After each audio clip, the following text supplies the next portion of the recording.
This is our 1929 Leyland Lion LT1. It's Sunderland Corporation No.2. It was the second bus in their fleet when the corporation started operating buses for the first time, as opposed to local companies operating services in the Sunderland area.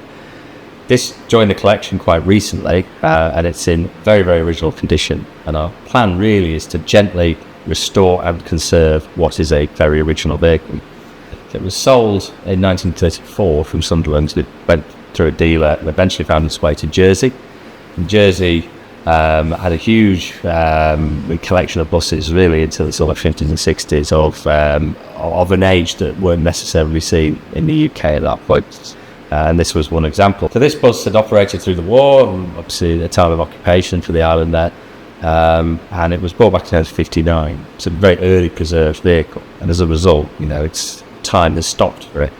The then owner restored it back into its Sunderland livery in a Sunderland condition, as you see it here, and it's been in Sussex for quite a long time. It's at the Amberley Chalkpits Museum for many years, and the South Down Rivers Preservation Group, who owned it, transferred it to Beamish as a more appropriate home last year. So it stands here now, really as the start of the conservation process begins.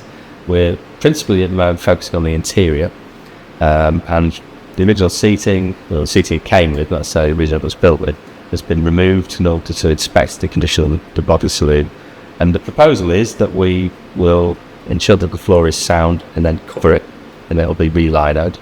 The side panels are all to replace. The window mechanisms are either being overhauled or replicas made where they're missing, because they have rather lovely drop windows in the saloon.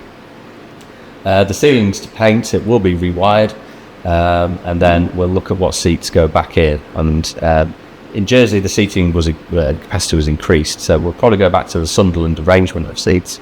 But whether the seats that have come out are the originals to restore, or we have to look at either replicas or putting the Jersey seats back in, we'll take a view upon when we get to that stage. So it's a gentle process of kind of improving the bus. One thing I'm keen to do is retain the original paintwork as far as possible. This is what was put on in the 60s.